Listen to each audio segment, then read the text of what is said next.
Good morning, sir. Good morning, classmates. And we can go sa FICO Force Group. I am Joshua T. Calisa.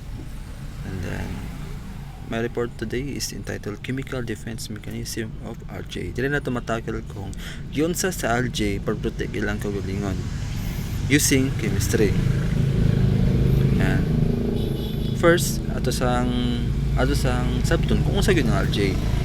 Ang RJDIs are chlorophyll bearing and non-vascular telephytical or lower group of plants. Mga plants sila. Mostly makita ni sila sa mga aquatic and marine or sagaran sa freshwater po.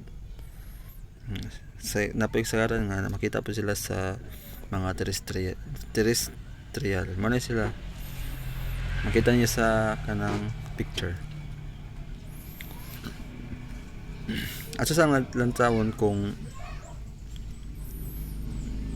kanila ang algae dili daw na sila plants, they're not plants, and kung tingnan na ako ang hagikan sila, pwede makita na sila sa freshwater, marine, or sa mga moist place. And then kanilang mga algae is nasa different nga mga kind of types of algae. Mga ang green algae, red algae, brown algae, and ang microalgae, which are mga tiny ni sila, and then sa karan di nato ni sila makita sa tuwa mga naked eye.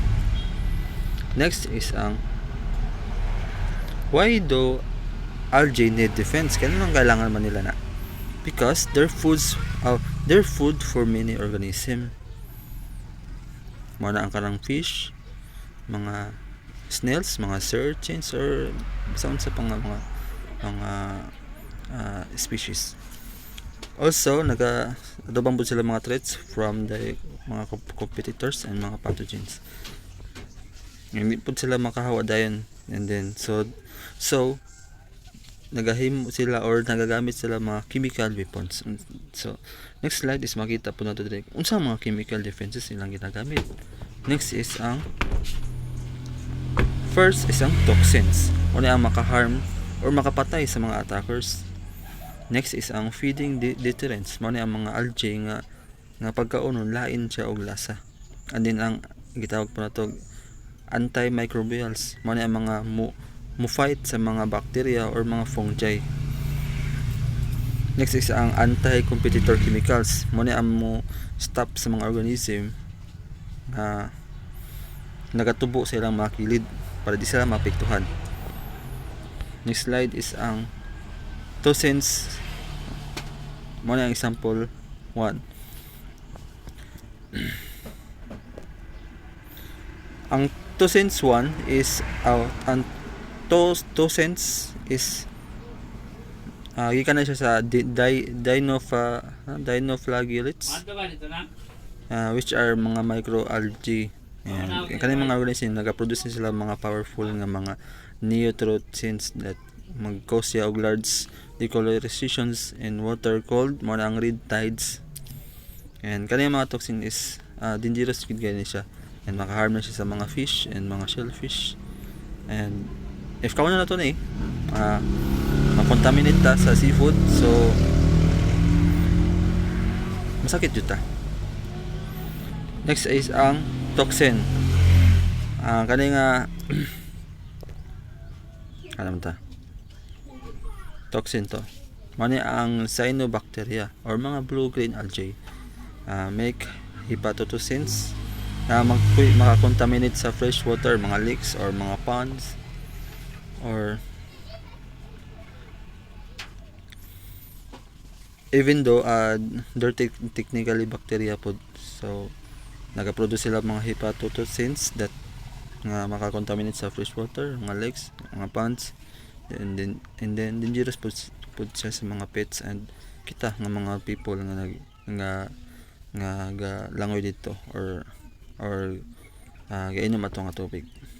Kun big concern po ni sa tuwa because ang toxins are dangerous para sa mga pets, ganiha. Then pwede po ta ma-doubt na kay consume ang tag water. Next slide is ang feeding deterrents. Kaning kaning feeding deterrents is kaya niya kaning mga algae is ikuha niya ang chemical para mahimo siyang bad, like kanang itong pagdilawan nimo lain na siya og lasa. That's why ang mga isda nga mukhaon ato is dili na siya bunduol, ma-discourage siya kay lain na mo siya lasa. Sample kaning brown kale produces fluorotonates. Mga herbivores, i-avoid nila eating them. Kani makita nimo sa picture.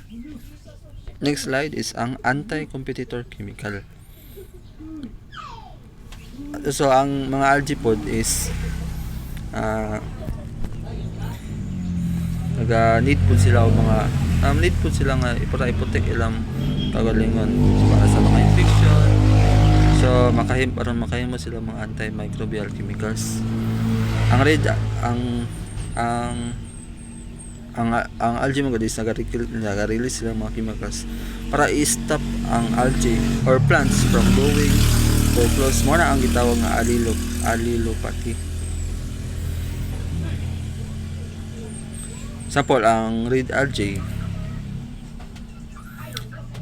nagaproduce sila og agar phytates, same group sa mga compound use sa mga agar for petri dishes, which is natural po na sa mga antimicrobial properties that para ma-prevent ang bacteria at mga fungi from para mag-grow sa ila ma-prevent ang mga bacteria nga mag-grow sa ilang surface.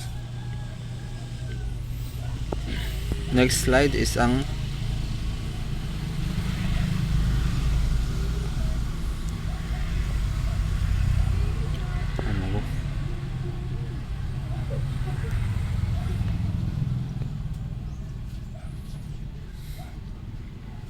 next slide is ang ato ni balik ko ng anti-competitor chemicals. Ato na yung masabton. Kung ang space sa algae are limited, ang algae is naga-use sila og mga chemicals to out-compete the neighbors. Natawagan niya is allelopathy. Ang microalgae na chlorella is naga-release siya og compound nga para ma-slow down ang katong growth of ang other nga rival sa microalgae. So para mahatagan niyang kagalingon og more nga room to access to more nutrients man ang gipasabot ris that's why murag islo niya ba ang down rival sa iyang neighbor. Next is kanos gamiton sa algae ang kaning mga chemical. Ang algae man gud is dili siya permi ga produce og chemicals the same way. So ang uban is ang some make them all the time as a constant defense. Para ang katong uban is nagaproduce sila o gaproduce lang sila when they mo attack na sila. This is called induced defense. Ang amount of chemicals nga ilang is gadepende lang sa environmental condition like kanang mga light levels, temperature, and kung unsa kadaghan ang nutrients nga available sa water. Mo na ang mura gadepende lang sila ba. Gagamit lang sila ani nga mga chemical when they attack. So nganong matter man kani sa tuwa? Why do this matter to us? So some toxins magod is risk siya sa human health nato, which is why ga-monitor ta sa food safety and water quality closely. Pero nayuban nga chemicals are useful. Napo yung mga chemicals na ginagamit nga nito sa medicine gani, mga antibiotics or cancer drugs. Dili tanan nga maka-harm, pero nay uban nga magamit po nato sa medicines. Napoy uban nga magamit nato to maintain the healthy aquatic ecosystem. Napoy uban nga magamit po nato sa mga cosmetic and agriculture.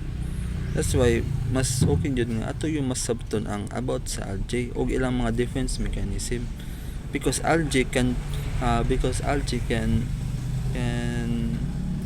can defense themselves, pero ga defense lang sila sa kung kailangan, like kana bitong sa panahon nga kailangan gyud nila i-defend